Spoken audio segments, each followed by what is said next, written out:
Welcome to the top 10 most anticipated comics for February 21st, 2024. It's never too early to start that pull list for next week, and hopefully this list helps you make decisions on what comic books to buy.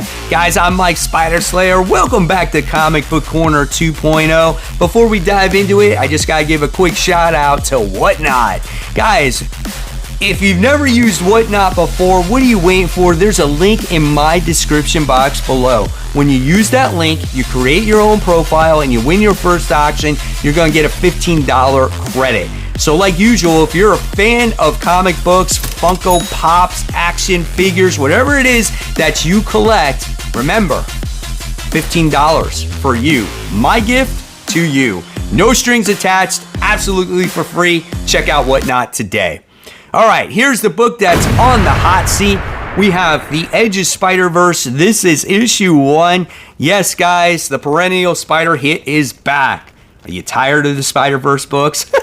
Holy cow. Why are we doing this every single year? I don't know, but I guess you never know when you could get the next big spider character. We're going to have a Weapon X guy this time around, and we got Spider Bite returns in this particular issue. So, I don't know. We'll see what's the next big thing. Last year was Spider Boy. A few years back, Spider Gwen. 40 pages, $5.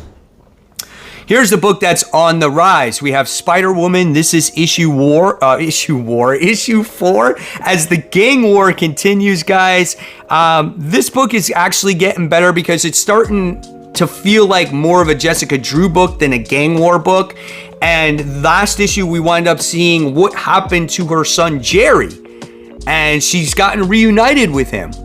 But it's not in a way that you would think, right? So I'm very interested in that story. I think this could be a much better comic book once this truly gets out of gang war. This is legacy numbering 120, 28 pages. This is $4. We move on to number 10, and this is Spawn issue 350. So supposedly this is a story that was 300. Oh my God, I can't talk. This is 32 years in the making. Because it looks like the throne of hell is vacant. Who's going to take that throne? I don't know. The reason why this is number 10 on my list because I have not been reading the main title. The only Spawn title I have been reading is Gunslinger. It's a beautiful title. I love everything about it. And I want to see if this is a good jumping on point for fans. And this one is 48 pages, $5. And I think Brett Booth now is taking over the art duties going forward. Moving on to number 9, we have this Six Fingers issue 1 written by Ram V. So I read The Hand issue 1. I think that's what it was called. Really interesting comic book about this detective who was upon retirement where these murders are happening again after he's put away this guy twice. So we think this is a copycat, and it was cool learning about this case that's been going on again, off again for years. We got to see the life of this guy a little bit, and this is taking place well into the future. It's like the year 2873 or something like that. Very interesting. I want to see how this crosses over between the two books and if this will continue to keep my interest. So this book is a $4 comic book. Moving on to number 8. We have the Sentry issue 3. So this is a very interesting story with Misty Knight and Jessica Jones teaming up together to finding out what's going on with the Sentry powers. We wind up finding out that there's been random people that have been acquiring the Sentry powers, and there's this one little asshole who wants to be the Sentry, and he's been killing the other kids or other people that have had this power so it can all be drawn to him. And now all of a sudden he wants to be part of the Avengers. What the hell, right? Very interesting. This is 28 pages, and this is a $4 comic. Moving on to number 7, we have G.I. Joe. This is issue, what are we on? Issue 303 here? I didn't write it down.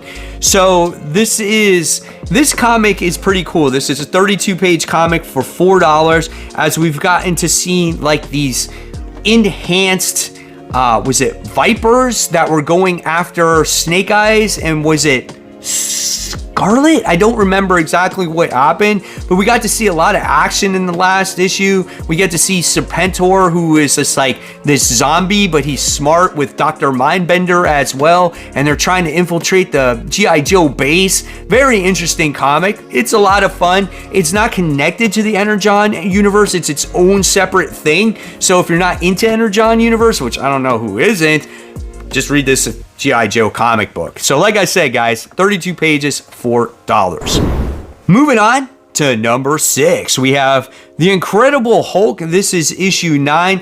Looks like we're starting a new story arc here, as we've gotten to see the Hulk wrap up everything with the World War II Ghost Rider, and now we get to see him get warned about the child, as he's getting soft towards the child, or we need to make sure that he's protecting Charlie, which is the little bit of the sidekick. We're still seeing things from Hulk, where does he make this deal with the King of Monsters to give up the Hulk persona? There's a lot of things that are just not going on with this comic.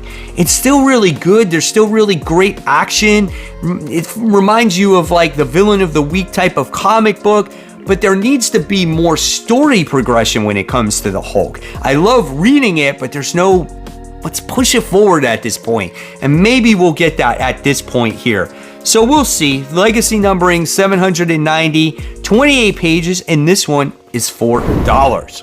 Moving on to the top 5 now. Number 5, we have Spider-Boy. This is issue 4. So Spider-Boy has been interesting because this is an all-age comic, which I can really appreciate, because if you have a younger one in the house, this is a perfect Spider comic that you can read with them, right? And get them into comic books. And we've gotten to see Spider-Boy team up with Spider-Man, but now he's not in this comic book that much anymore. And now we're slowly getting introduced to like his own rogues gallery. We've had this guy where he was this millionaire kid who had this version of the super adaptoid and all this other stuff, and it's lighthearted, it's funny, it's adventurous, and it's good. So now it looks like we're going to dive into Bailey being more of a little bit of a monster than his human form.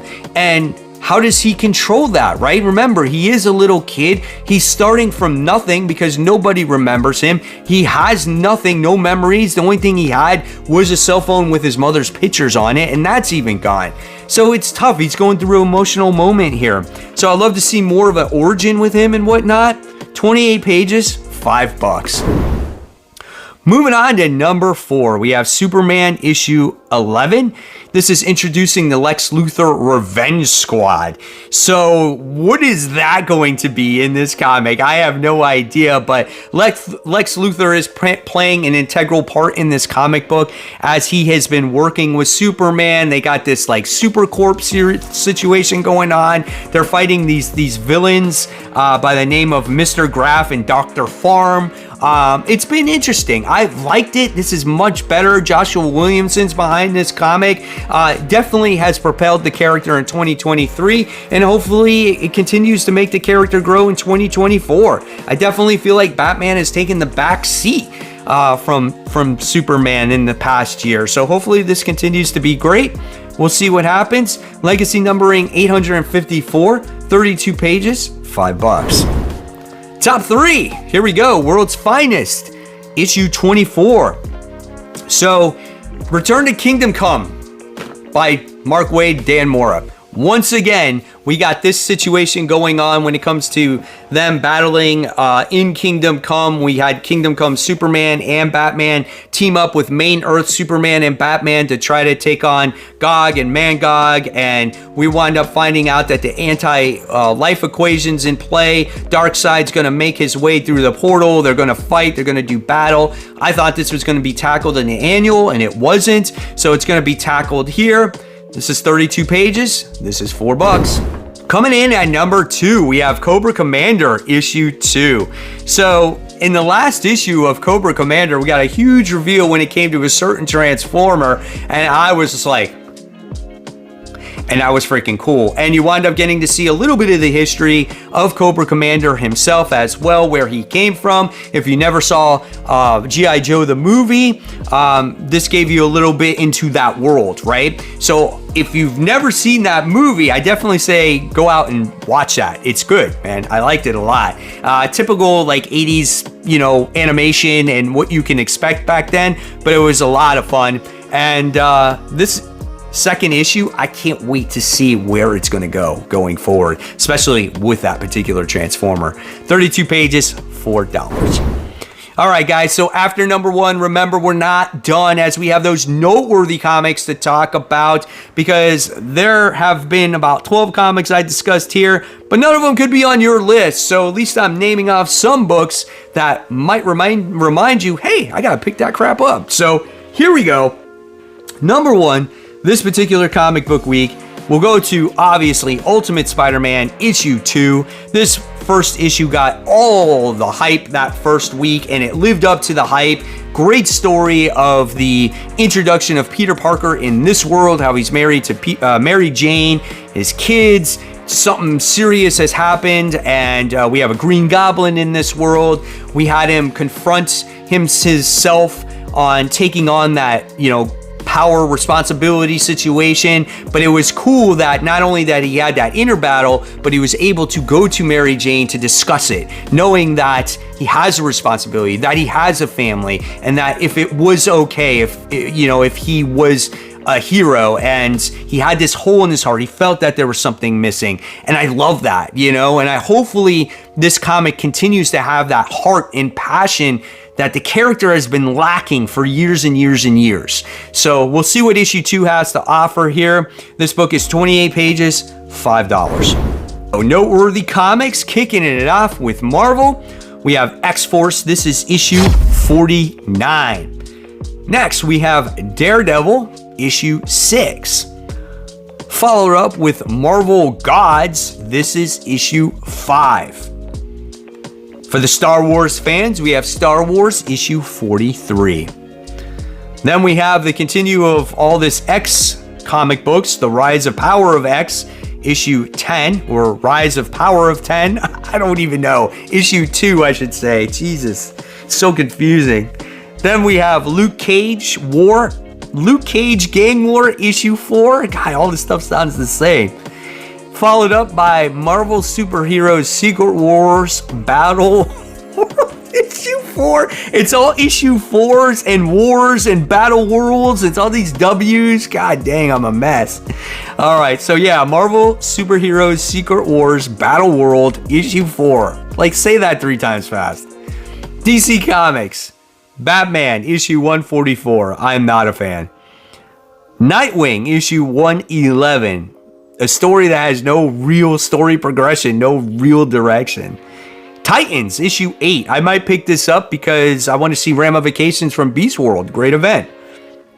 Wonder Woman, issue 6. Catwoman, issue 62. Justice League versus Godzilla versus Kong. This is issue 5. Then we move on to those indie comics. We have Scorched, issue 27. The Walking Dead Deluxe, issue 83. Things are really starting to heat up at this time frame from The Walking Dead. And then, holy cow, we have the conclusion to Firepower, issue 30. The final issue here, guys. Then we have Tenement, issue 9. A very weird, strange, out there book, but I definitely recommend it. We have Tom King's Animal Pound. This is issue 2. And then we have Savage Dragon issue 268. We had 267 last week or 2 weeks ago, which was a filler issue. Hopefully now this continues the main story, and hopefully it's not as like gross as the last one. So we'll see what happens with it. And there you have it, guys. There are my top 10 most anticipated and noteworthy comics for February 21st, 2024. Hopefully you guys enjoyed it. I want to know in the comments below what you're looking forward to the most. If you love the content, there it is. Go ahead and click on it. And in fact, this is after the poll, where I talk about all the comic books I read for the current comic book week. And as always, guys, support the local comic shops. Keep buying, keep collecting, and always remember, read those comics. And I'll see you on New Comic Book Day.